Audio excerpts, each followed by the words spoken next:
Do you have a habit that you just keep doing again and again and again, and it's not a great habit and you want to break it? Maybe it's eating junk food late at night. Maybe it's sleeping in the morning instead of going to the gym. Maybe it's scrolling too long on your phone with Facebook. I'm going to take a few minutes and talk about how we can start breaking the behavioral chains that lead up to this habit of disease happening again and again and again. All right, so I'm going to do a quick little screen share here. No habits ever happen in isolation. There's always a chain of events that lead up to them. So let's look at that a little bit.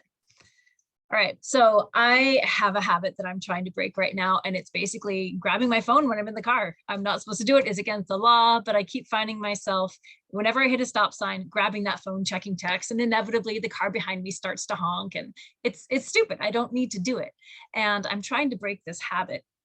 And I realized the only reason that I'm grabbing that phone is because when I hit the stop sign, I stop driving and suddenly my brain isn't engaged, and I want to keep my brain engaged, and my phone is right there next to me. So I pick it up.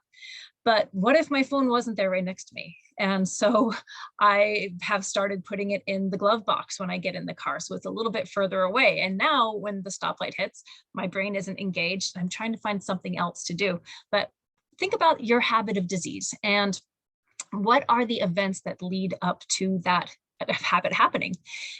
Here's a really good scenario that might resonate with some of you. Think of the situation where you get a coupon in the mail, it's 2-for-1 ice cream at the store. So you clip the coupon, you're not quite sure if you're going to use it, but it's time to go to the grocery store and you're looking through your coupon list and you see it and you're like, oh, this expires tomorrow. I don't want to waste it.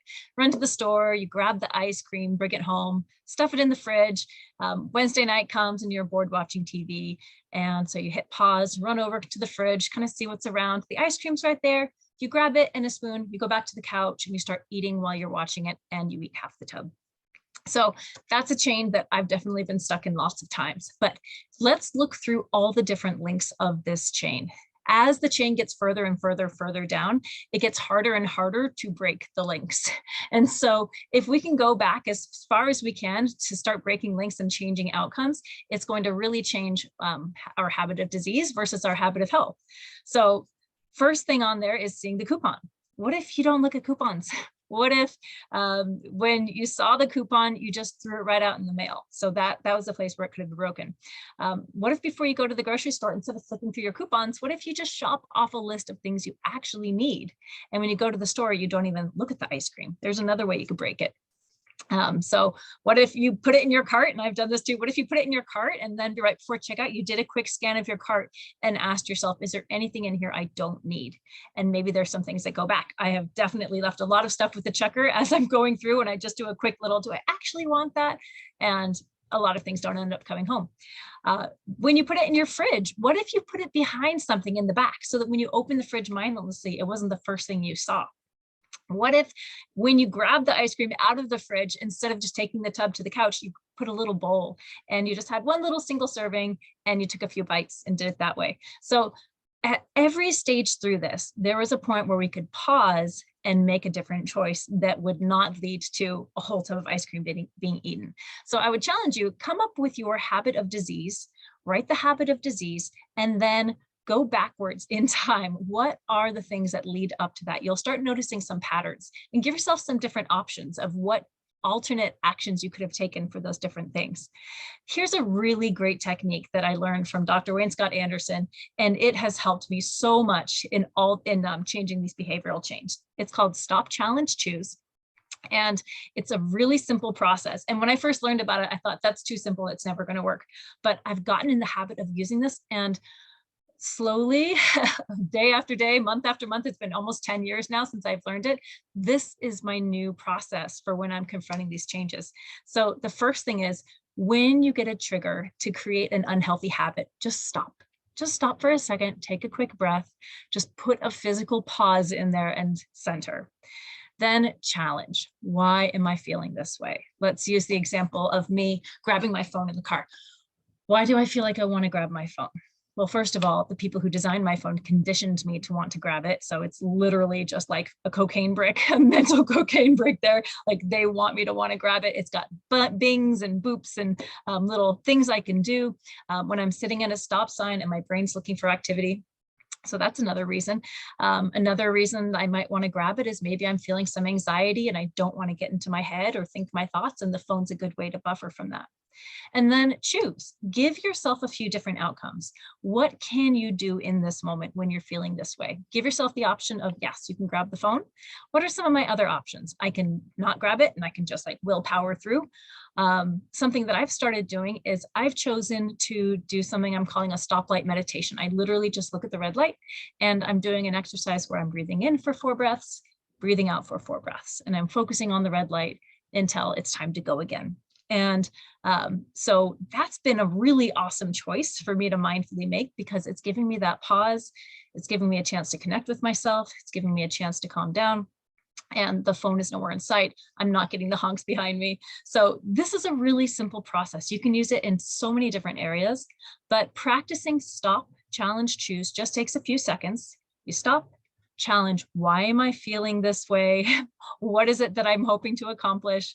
And then make a choice. And there's no wrong choice. Whatever you choose, it's your choice on purpose. It's because you accepted the outcome. And so practice this, see what happens. Now, there's a few other different strategies we can use to break these behavioral chains. Stop, challenge, choose is a really lovely one, but sometimes you might even just need to completely change your environment, or maybe there are certain friends who are triggering you. If you're really stuck in a behavioral chain, make it easy on yourself. Change your environment, change the people you're hanging out with.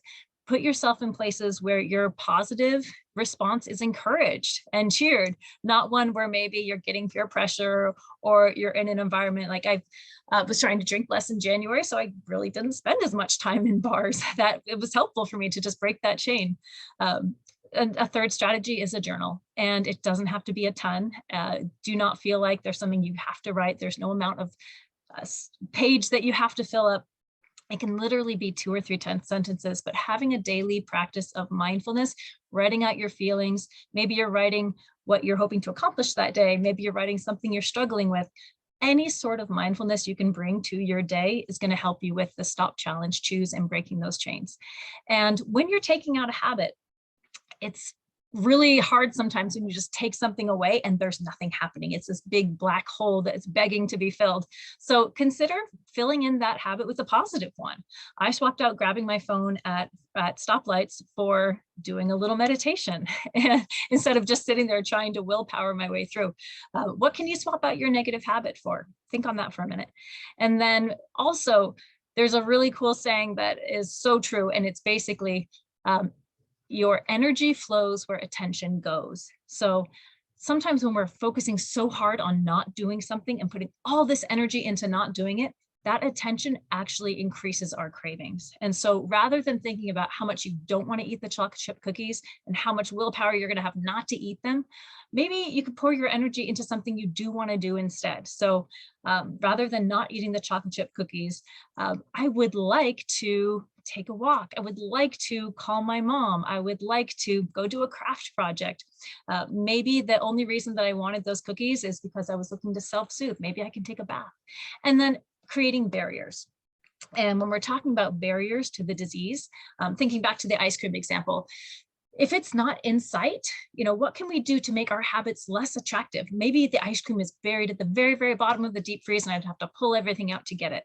Maybe when I'm going to grab my cell phone in the car, I've put it way over in the side in the jockey box and I'd have to like unbuckle and lean over and grab it. It's going to be a lot harder. So what barriers can you create between you and those diseases? So there's a really simple exercise that you can do and come up with some different habits of disease that you've been struggling with. Write out the habit of disease and then write out trigger and strategy. And this is the first way we can start creating mindfulness around this. I'm working on a habit right now where I'm trying to really get in bed by 10 and be asleep by 10:30. It's something that I've been focusing on for a long time and I haven't been having much success with. And I realized I haven't applied this mindfulness to it. So what are some of the reasons that I'm not doing it? I'm spending late nights with friends. I'm spending too much time on my phone. I like to take these long, long baths. It's a lot of detox time in the evening. So what strategies do I need? I started by telling my partner that, hey, I really want to have this bedtime and I'm looking for your support. So I had that conversation. I have my phone set to do not disturb after 10 p.m. I really am considering turning my internet off after 10 p.m. too. I think that'd be helpful. I'd like to start doing my journaling in the evening. I'd like to make sure that I'm not using any screens or TV after 10 p.m. And just doing books, like really real physical things. So these are all things that I'm hoping to start implementing this week, because I'm getting 6 hours of sleep right now, which is enough, but I'd love to be getting 8 hours of sleep so that I really have a good mental base for my exercise, my healthy eating, my mindset, all those things. So go ahead and create some lists, your habit of disease, your trigger, and your strategies, and start noticing as you're going through your day, what's going on with these behavioral chains, some places where you might start to be able to break those chains. And I'd love to know what you think. And I'm also going to be linking the worksheet that you can use along with this lesson that will help you do all the different exercises that we went through in this webinar. All right, I hope that's helpful, and have a lovely day.